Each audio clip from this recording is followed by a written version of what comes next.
మాఘమాసం మొదలైందని అందరికీ తెలుసు కదా! ఇప్పుడు మాఘ పురాణం గురించి తెలుసుకుందాం రండి. ఇది రోజు 1. ఒకసారి నైమిసారణ్యంలోని మహర్షులు 12 సంవత్సరాల యజ్ఞం చేయాలని ప్రారంభించారు. ఆ యజ్ఞం చూడాలని సూత మహర్షి వచ్చారు. ఆయన రాగానే మహర్షులు అర్ఘ్యం, పాడ్యం ఇచ్చారు. మహర్షులు సూత మహామునితో, మహానుభావా! మా పుణ్యం వలన మీరు ఇక్కడికి వచ్చారు. ఇప్పుడు మాఘమాసం వచ్చింది కదా! ఆ మాసం విశిష్టత తెలుపండి అని విన్నవించుకున్నారు. అప్పుడు సూత మహర్షి ఇలా వివరించారు. ఈ మాఘమాసం విశిష్టత బ్రహ్మాండ పురాణంలో, పద్మ పురాణంలో వివరించడం జరిగింది. మనం అసంకల్పితంగా మానవులు పాపములు చేస్తారు. వాళ్ళ పాపములు పోగొట్టుకోవడం ఎలా అని పార్వతీమాత మహాశివుణ్ణి అడిగింది. అప్పుడు మహాశివుడు, నువ్వు చాలా మంచి ప్రశ్నలు వేశావు. ఈ మాఘమాసంలో స్నానానికి అధిక ప్రాధాన్యతను ఇస్తుంది.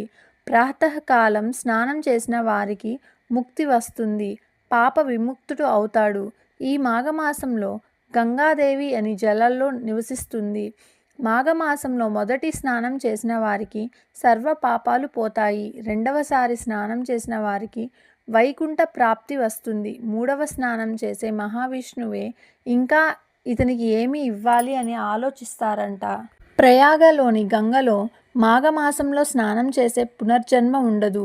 స్నానం చేసి పురాణం విన్న వారికి మరుజన్మలో ఋషి అయి జన్మిస్తారు. మాఘమాసంలో దానాలు చేయాలి. నువ్వులు దానం చేయడం వలన విశిష్టత వస్తుంది. ఈ మాసమంతా ముల్లంగి తినకూడదు. నువ్వులు, పంచదార కలిపి తినాలి. ఈ మాసమంతా సూర్య భగవానునికి సూర్య నమస్కారాలు, ఆదిత్య హృదయం పారాయణం, సూర్యునికి అర్ఘ్యం ఇవ్వడం వలన ఆరోగ్యం సిద్ధిస్తుంది. పూర్వం దిలీపుడు వేటకు వెళ్ళి అలసిపోయి సేద తీరిన తర్వాత వెళ్తుంటే ఒక మహర్షి ఆపి, నువ్వు మాఘమాసం స్నానం చేయకుండా వెళ్తున్నావు. మాఘ స్నానం చేయడం వలన విశిష్ట ఫలితం ఇస్తుంది. దిలీపుడు నమస్కరించి ఆ విశిష్టతను వివరించండి అని కోరాడు. ఈరోజు స్నానం చేసి వెళ్ళు, మీ గురువైన వశిష్ఠుడు నీకు వివరిస్తాడు అని చెప్పారు. దిలీపునికి వశిష్ఠుడు ఏమి చెప్పారో అని మహాశివుడు పార్వతితో, సౌనకాదులకు సూత మహాముని వివరించారు.